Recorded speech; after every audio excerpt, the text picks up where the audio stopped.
I have awakened to the realization that I am the malevolent antagonist, destined to be cast into the depths of the sea to feed the fish. At that moment, I found myself unceremoniously tossed onto the bed of the protagonist's elder brother, a mere pawn in a ploy. According to the narrative's trajectory, I ought to have unleashed a torrent of vitriol, coercing the formidable figure into accepting me as his gilded canary. Yet, with my newfound awareness, I contemplated that perhaps succumbing to death would be a far more appealing fate. Thus, I tightened the bathrobe around me, opened the window, and stood poised upon the ledge. 1.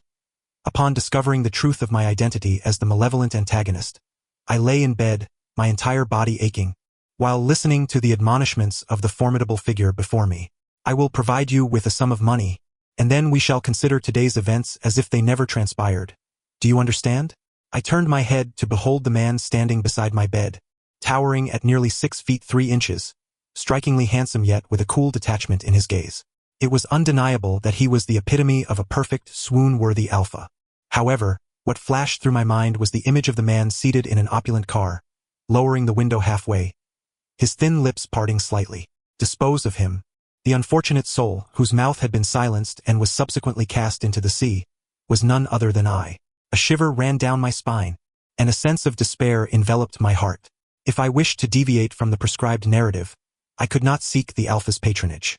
Yet, without his protection, I would undoubtedly be torn apart by the pack of wolves lurking within my own family. Truly, I found myself in a hopeless predicament. 2. I wrapped myself more snugly in the bathrobe, my thoughts drifting far away. The alpha, noticing my silence, furrowed his brow. What? Is it not sufficient? You must realize that had you not resorted to underhanded tactics, an omega of your inferior quality would never have been worthy of gracing my bed. Take the money and leave. Do not harbor expectations that exceed your station. As I processed the alpha's warning, my heart sank further. Thus, I rolled, quite literally, from one end of the bed to the other. Then, I clambered onto the windowsill, straining to pull the window open. The security measures of the upscale hotel were commendable. It took all my strength to create a small opening. The alpha stood still, his brow now tightly knit. What do you intend to do? Oh, I am going to end my life. 3. With one foot already dangling outside, I glanced back at the alpha, kindly advising him perhaps you should record a video? That way you can prove it was not your fault. Do not be so naive. Even if you threaten to take your life, I will not yield to your demands. I continued to push at the window, relentless. The alpha, having lost his patience, moved towards the door. Do as you please. It will save me some money. Finally, the window opened a little more, and I turned sideways to squeeze through. I was halfway out, liberation tantalizingly close. Yet, in the next moment, an undeniable force yanked me back. Do you truly wish to die? I was flung back onto the bed, stars dancing before my eyes. The alpha returned, panting, his gaze fixed on me with an exasperated sigh. I understood. After all, this was the alpha's domain, and my demise here would reflect poorly on him. So, I tightened my bathrobe and slipped on my slippers. Rest assured, I shall go outside to die without burdening you. Having said that, I ambled towards the exit in my slippers, the sound of my footsteps echoing. The alpha regarded me with evident suspicion but did not attempt to stop me. I led the way with the alpha trailing behind. It was not until I exited the hotel and continued unceasingly towards the street that he stepped forward to block my path once more. What is it that you truly desire? Recognition? Wealth? We can negotiate. Do not act irrationally. I gazed at him, touched by his kindness. Even after being ensnared in such a predicament, he remained compassionate. I placed my hand on his, expressing my heartfelt gratitude. Thank you, but at this moment, I only wish to die. Please keep your distance, lest others misconstrue our interaction. The alpha's expression was a complex tapestry of emotions, his silence speaking volumes, as if he were weighing something in his mind. Shall I record a video for you first, to prove that I am willingly choosing to end my life? With that, I turned away from him and pressed forward.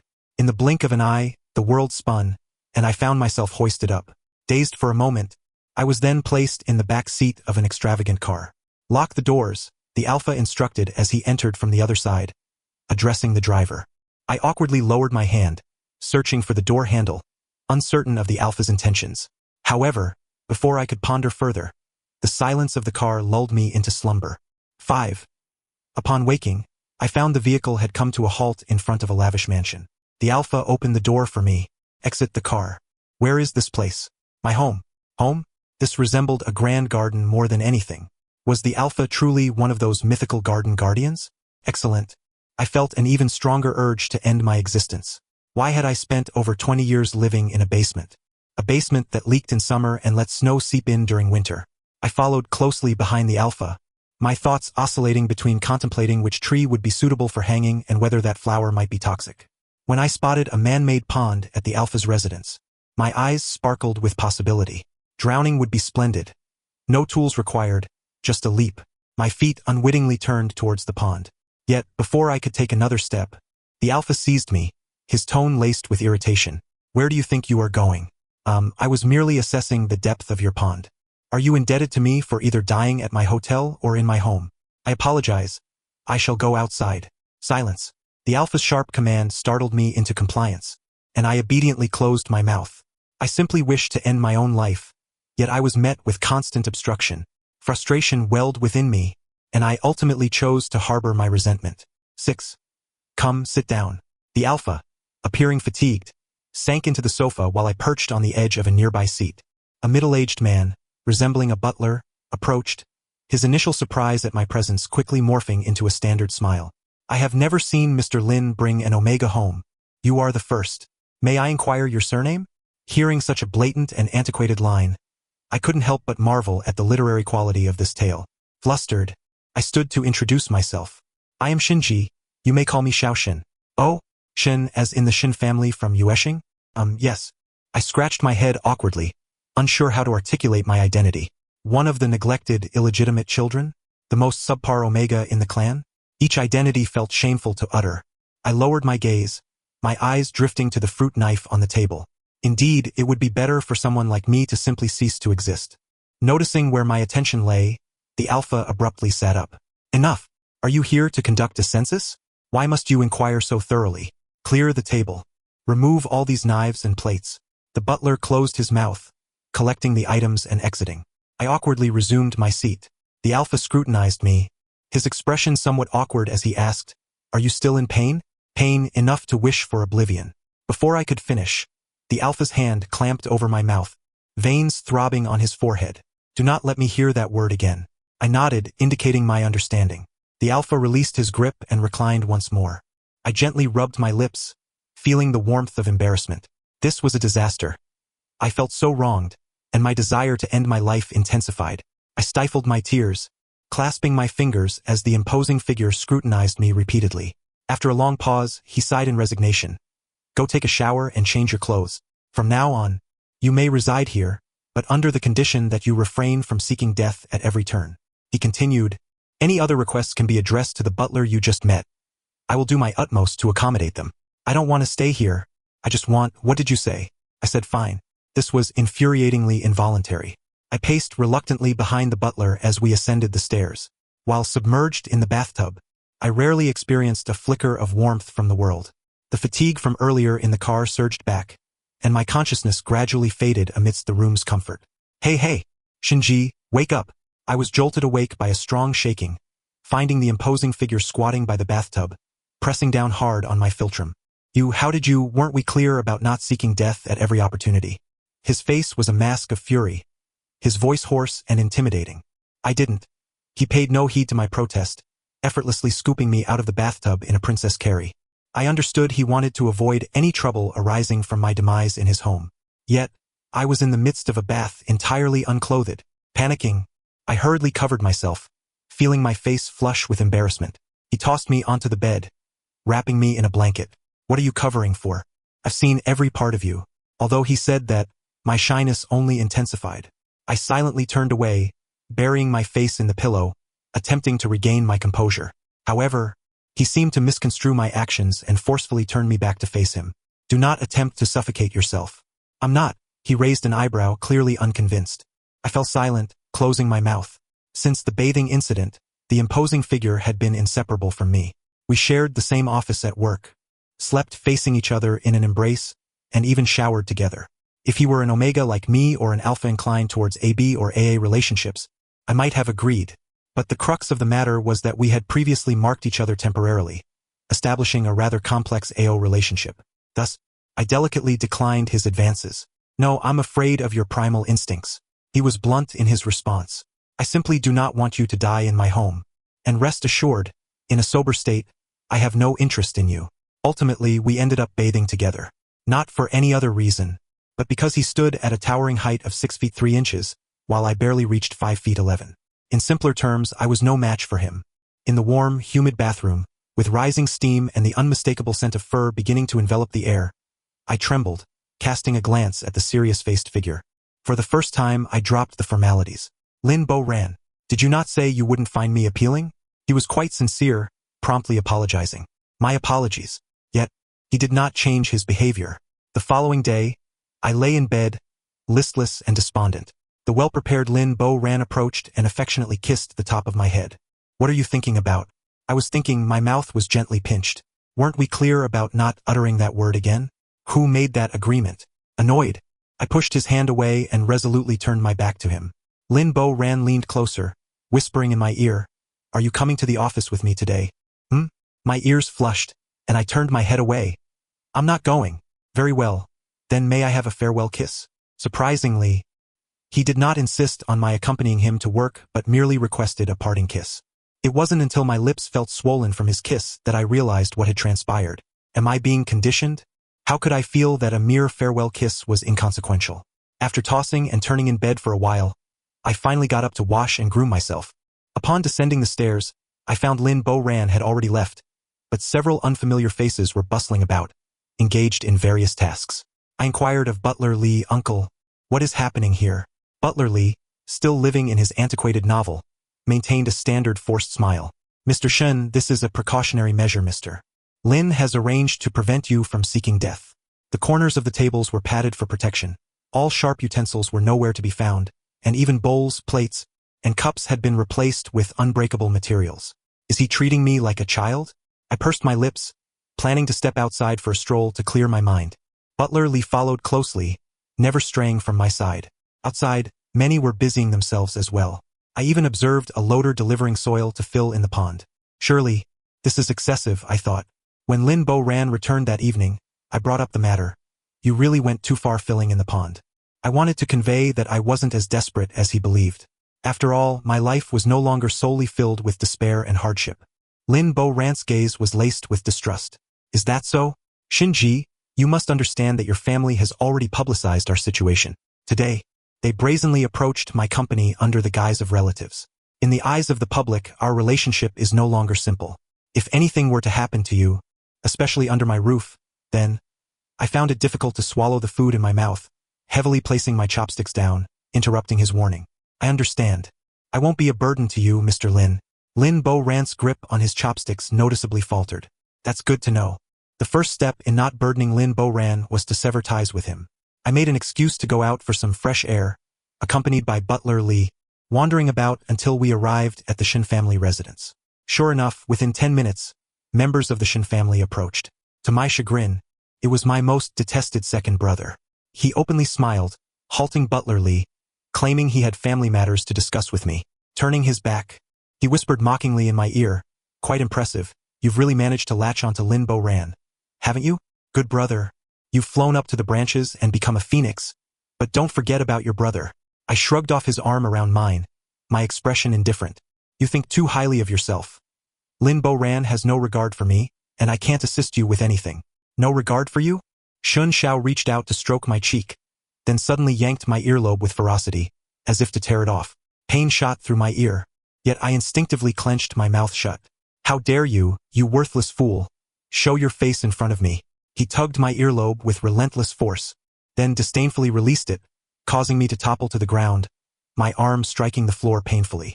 Shin Zhao's shoe pressed down on the side of my face. Either you go and win Lin Bo ran over, or he did not finish his sentence, but the weight of his foot pressing down several times conveyed his message. I understood his implication. Either I would never return to the Shin family or he would torment me. In that case, I might as well end it myself. I lay on the ground, resigned. Then just kill me or hand me a knife and I'll do it myself. Upon seeing me so defeated, Shin Xiao gave a chilling laugh. Do you wish to die? Someone come here, send a knife to our young master Shin. In this place, no one dared to disregard his command. A flurry of individuals scrambled to find a blade. Meanwhile, I slowly rose from the ground. Alas, If only I had succeeded in my leap from the building at the outset, I would not have to take matters into my own hands. It is all Lin Bairan's fault. Whenever I think of Lin Bairan, my thoughts begin to wander. Now, at least if I were to perish on Shin's territory, it would not implicate him. From now on, he would no longer have to worry about this burdensome weight dragging him down. How wonderful, how wonderful. I lost track of time, but I felt the wound on my ear, which had been bleeding moments ago, beginning to scab over. Shin Shaohe continued to mock me throughout this period. Yet, I remained lost in thought, preoccupied with Lin Bairan, completely oblivious to his taunts, until someone tremulously presented a knife. Shin Shaohe smiled and gestured towards me. Please. I picked up the knife, letting out a sigh within. In my next life, let me not be cast as the wicked villain. If I must be, then at least spare me the torment of being a villain who suffers so greatly. What kind of villain am I, enduring such misery? The knife was not particularly sharp, but with some force it drew blood. Throughout it all, Shin Shaohe maintained an expression of mockery, arms crossed, watching me intently. It hurt immensely, but I had to muster the courage. Otherwise, the pain would only linger. Just as I began to gather my resolve, suddenly, a wristwatch struck my hand holding the knife. The watch was heavy, causing me to immediately drop the blade. Shinji, dare to die and see what happens. Lin Bairan rushed towards me, urgency in his steps. Behind him trailed a group in white coats. As he approached, his outstretched hand seemed hesitant to touch me. Who gave you permission to die? Does it hurt? Somehow, I had summoned the courage to face death. Yet when he inquired about my pain, I felt a wave of indignation. The wounds I had previously ignored suddenly resurfaced with intensity. It hurts. He did not linger by my side for long before ceding the space to the doctors. Rising to his feet, Lin Bairan did not hesitate to throw a punch at Shin Shaohe's face. How can you, who claim to be his brother, stand by and watch him contemplate death? Shin Shaohe nearly fell to the ground but still managed to wear a forced smile, nodding and bowing to Lin Bairan. Mr. Lin, you must be mistaken. My brother is like this. He often contemplates death at home as well. But not once has it been genuine, rest assured. Lin Bairan, furious to the point of laughter, mimicked Shin Shaohe's tone with sarcasm. Rest assured? Shinji has not once considered ending it during his time with me, not even losing a few strands of hair. Yet, he has only been with you for a few minutes and already wishes to die, covered in blood. You expect me to be at ease? Clearly unwilling to see Shin Shaohe's face any longer, Lin Bairan turned back to me, suppressing his anger. Suddenly he asked, what happened to your ear? It must be due to a forceful tug. Who did it? Lin Bairan's gaze bore into me, his tone calm, making the question sound more like a statement. I lifted my eyes to meet his, my eyelids growing heavy with unshed tears, but I could not utter a word.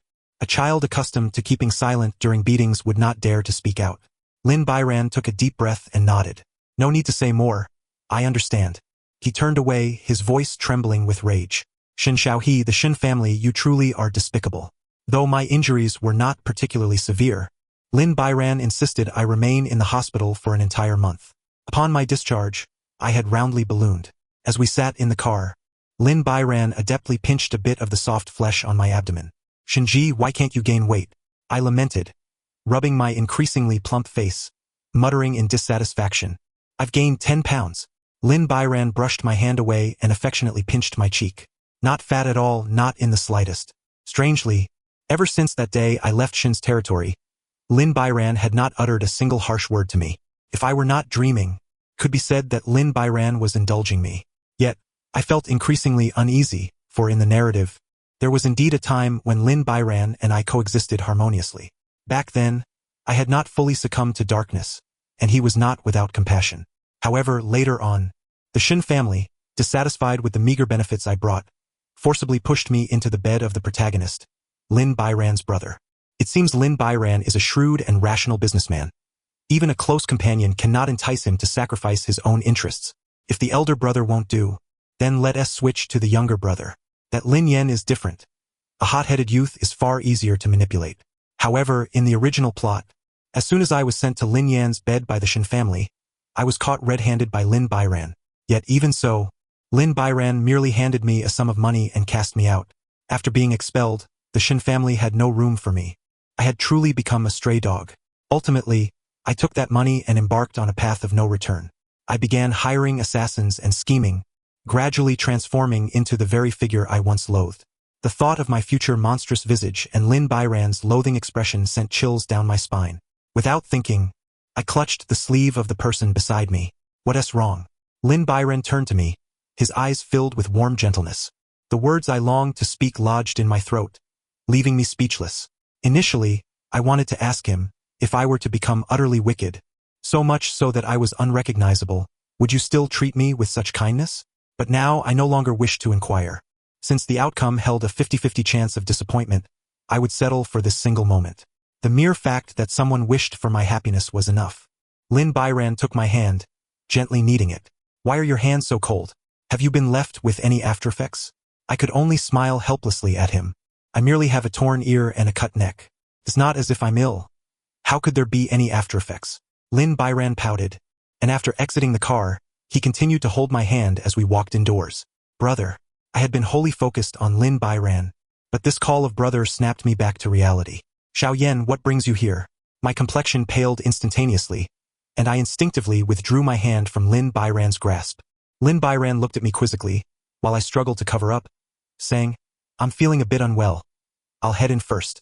Avoidance is shameful and futile. In the end, Lin Yan stood before me. You are Shinji? This cannot be right. Prior to being tied to Lin Yan's bed, we had not exchanged a single word. Even if he had seen me, it would have merely been as his brother's inconsequential lover, someone unworthy of his attention. I am. Lin Yan regarded me with keen interest. I heard that my brother has recently begun targeting the Shin family for someone. Do you know anything about this? I felt my hands tremble, shaking my head repeatedly.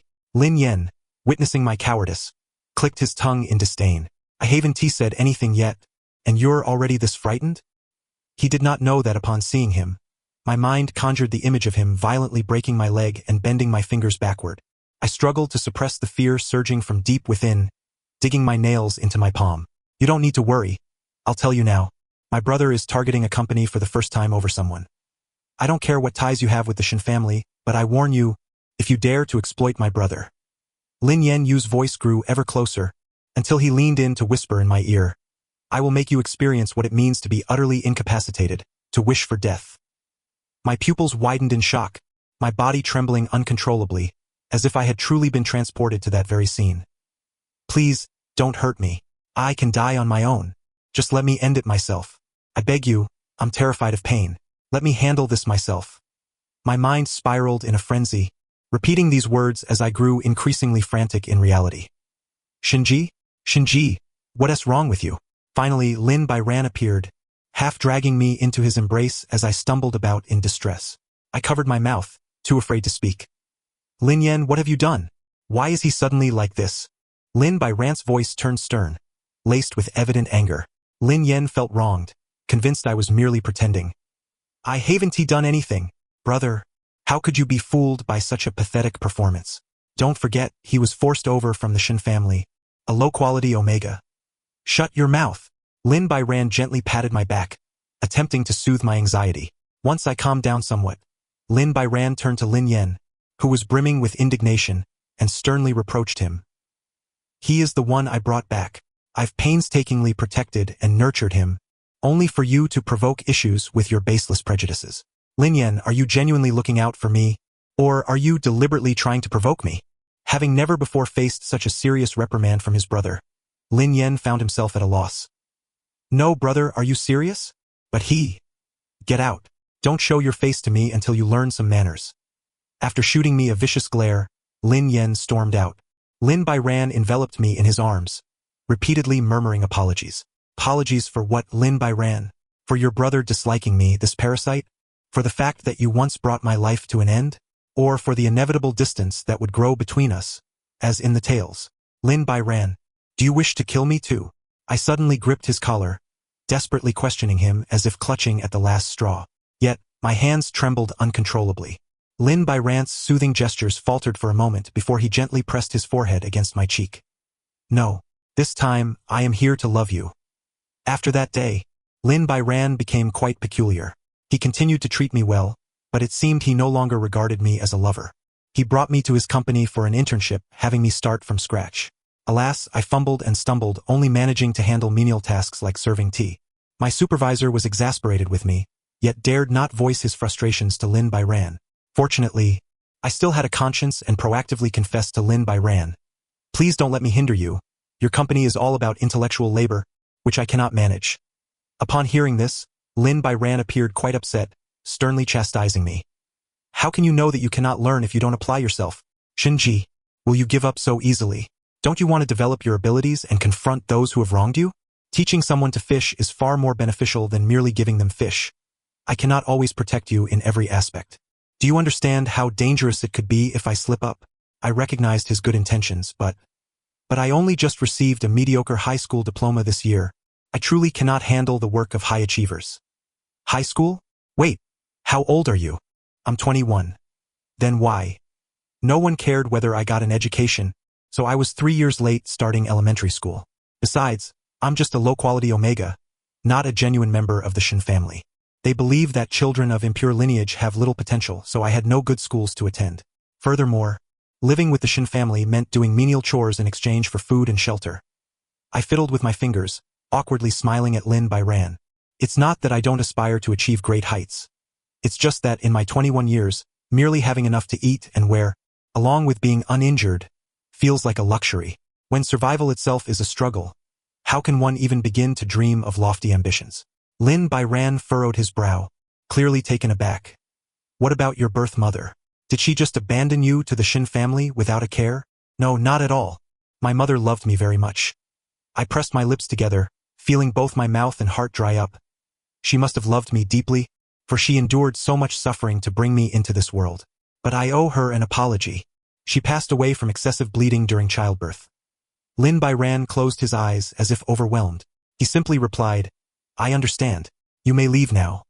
His voice was slightly hoarse, and I could sense his guilt. Thus, I offered a bright smile to reassure him. It's all right. After all, it's all in the past, isn't it? Look at me now, I'm doing well, even gained a few pounds. Lin Byran gazed at me somewhat helplessly. Forget it, come here, let me hold you. Though he said to come over, he was the one who stepped towards me. Shinji, can I start taking care of you from the beginning again? When he said he would start from scratch, he truly meant it. I sat there, wanting to cry without tears, tackling first-grade elementary school assignments, at a loss for where to begin my complaints. Fortunately, the elementary school testing progressed quickly, and in just a few hours, I graduated to middle school. Just as I was immersed in my studies, the Shin family began to make their moves. They either sent threatening messages or tried to present Lin Byran with new Omegas. None of that was particularly alarming, but the most shocking was that they had even involved Lin Byran's alpha father. That day, Lin Byran locked me in the room, confronting that authoritative alpha alone. Byran, I am deeply disappointed. I once thought you were a rational, calm, even perfect successor. But what are you doing now? To protect an Omega, you're willing to suffer losses and attack a group that could bring you benefits. And you're creating conflicts with your own brother because of him. I'm sorry, father, but I owe him too much and I must repay it. You owe him? He shamelessly climbed into your bed, dreaming of soaring high. How dare he impose his hardships upon you? Byran, you, a favored child of destiny, with limitless prospects, how can you allow such a person to obstruct your path? The elder Alpha's voice was laced with immense anger and disappointment. Meanwhile, the younger Alpha remained unfazed. Father, keep your voice down. If he hears, he'll be in despair again. Takes great effort to comfort him each time. Also, you cannot refer to him as such a person. He is only 21. It's the age where one should have boundless potential and great aspirations. You've lost your mind. My pride and joy, my child, has actually fallen for a ridiculous Omega. Lin Byran remained silent for a while before lowering his voice to say something. I couldn't hear clearly, even with my ear pressed against the door. I lost track of time until the elder Alpha's voice faded away. Suddenly, the door to the room swung open completely. I was caught off guard and stumbled forward, landing against Lin Byran. Are you so eager to throw yourself into my arms? I looked up to find him smiling gently at me. It was evident that his words were a playful jest, far removed from any disdain one might find in a book. Embarrassed, I straightened up and scratched my head, asking him, what did you discuss with your uncle?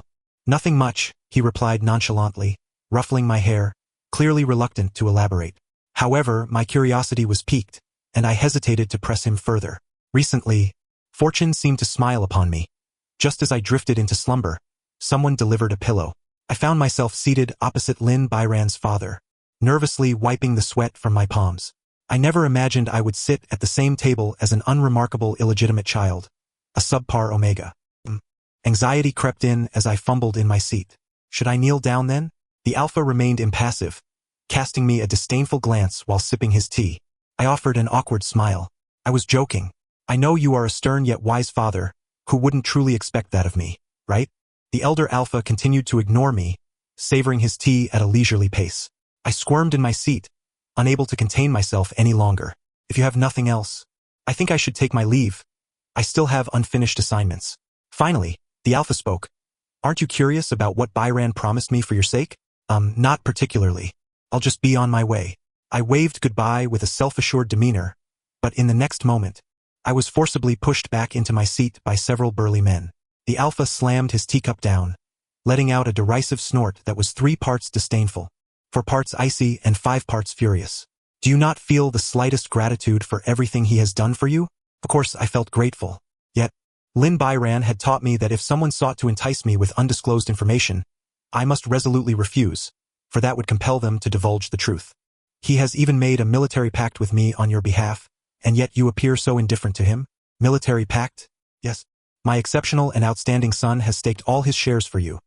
Should he fail to annex the Shin family, he willingly forfeits his position in the company. The alpha's voice grew increasingly agitated, each word dripping with disbelief. I remained silent, allowing the coldness in his gaze to intensify. If my son truly falls to ruin because of you, Shinji, you must know I will no longer tolerate you. Father, what are you saying? Lin Byran had rushed in from somewhere, standing beside me. The younger alpha stood his ground, exchanging disapproving glances with the elder alpha. In the end, he looked at me with concern, perhaps fearing I would entertain thoughts of self-harm again. But Lin Byran, do you not understand? Once a person has tasted even a hint of happiness, the notion of life and death becomes trivial. I rose to stand alongside him. I will not allow him to fail. Even if it costs me my life, I will ensure his victory. The elder alpha clearly dismissed my words as mere bravado, turning his head away in disdain. Yet Lin Byran took my hand, gripping it tightly. This time I would not only survive, I would thrive. As I embarked on my journey through high school studies, the weight of urgency bore down upon me. Each day was marked by anxiety as I gnawed on my pencil or tugged at my hair in frustration. Lin Byran, noticing my mounting pressure, prepared warm milk for me daily and treated me to various delicacies. Ultimately, I succeeded in completing my studies, gaining a few extra pounds in the process. One evening, in a fit of exasperation, I pinned Lin Byran down, exclaiming, "No more feeding me. Do you believe I won't crush you?" Lin Byran lay back on the bed, leisurely resting his hands behind his head, utterly unfazed by my threat. Being a bit plumper is wonderful. It makes you look so much healthier. Only your enemies wish for you to be frail. And he raised his hand to poke my stomach, merely hope to raise you as a little piglet. Feigning anger, I playfully punched his abdomen. Who are you calling a little pig? We both erupted into laughter, but ultimately, I was the one who succumbed first, releasing my pheromones. Lin Byran, however, merely sniffed delicately. Shinji, your pheromone scent has intensified significantly. You see, I've nurtured you well. Soon, no one will dare to call our Shinji a subpar omega. Our little Shin classmate is undoubtedly the sweetest and most fragrant omega. Oh please, I am the strongest and smartest omega, okay? Who cares about being sweet? I feigned disdain, though the corners of my mouth were already lifting in a smile. Lin Byran nodded enthusiastically in agreement. Exactly, our little Shin classmate is the best at everything. I gazed at him, but suddenly, I felt a wave of emotion wash over me, and my eyes grew warm with unshed tears. Leaning down, I rested my head against his chest, struggling to suppress my feelings. Lin Byran, why are you so good to me? Because you are Shinji. No, the atmosphere was too charged with sentiment. I was on the verge of tears. I attempted to lighten the mood with a jest. No, I don't believe you. You must want something from me. Speak up. Let me consider it. Lin Byran chuckled, the resonance of his laughter vibrating through me. In that moment, I felt as though our very beings were intertwining. What do I want? Let me think. I want to give you power, grant you wealth, and under the condition that you possess everything, still choose to love me.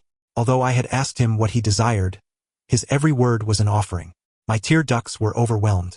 I had never cried when beaten, nor when learning of my wretched life, nor when I reached the brink of despair. Yet now, confronted with tangible happiness, I cried uncontrollably.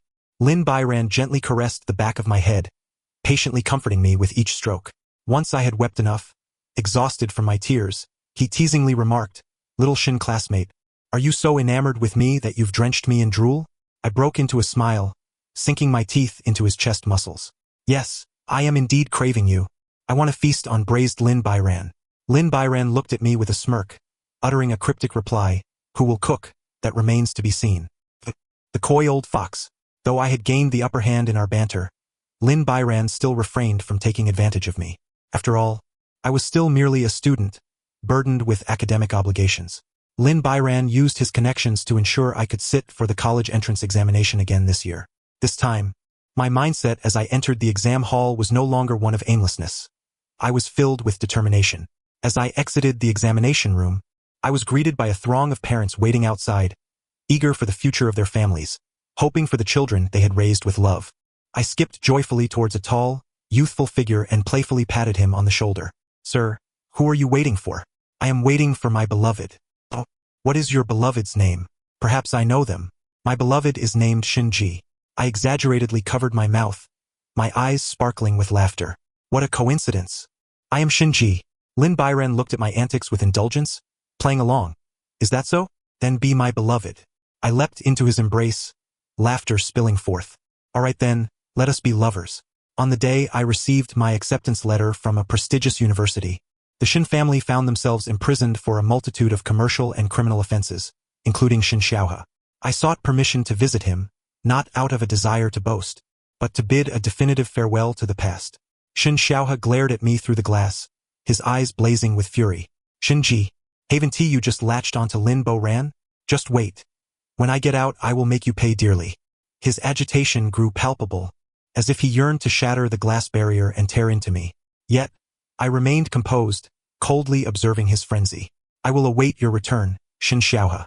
And when you emerge, I shall personally ensure you are returned to where you belong." I met his gaze unwaveringly, confronting the dismal reflection of my past 20 years.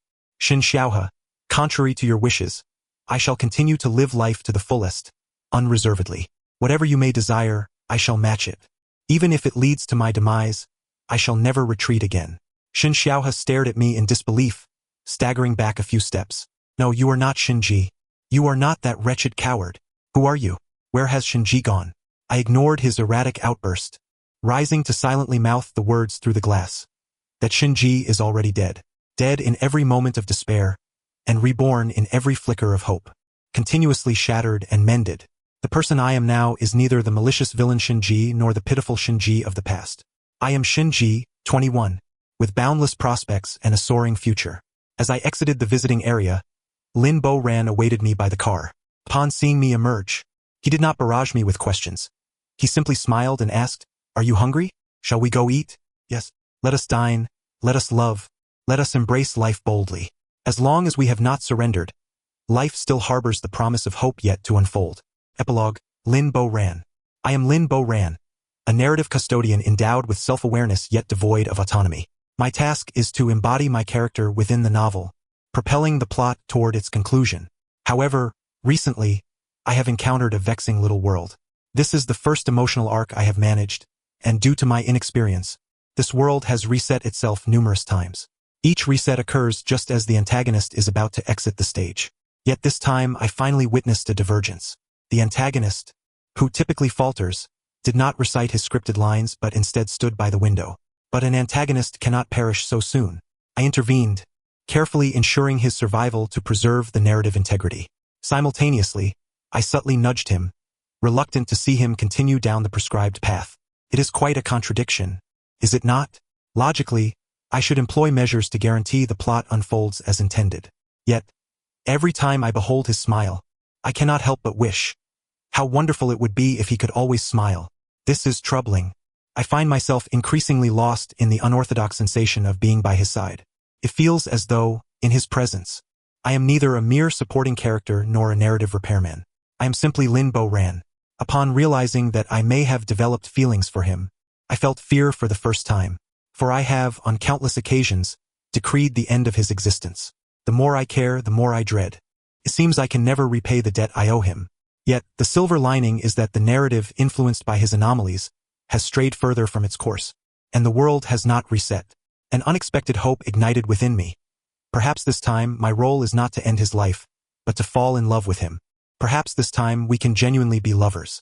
Epilogue. A divine perspective.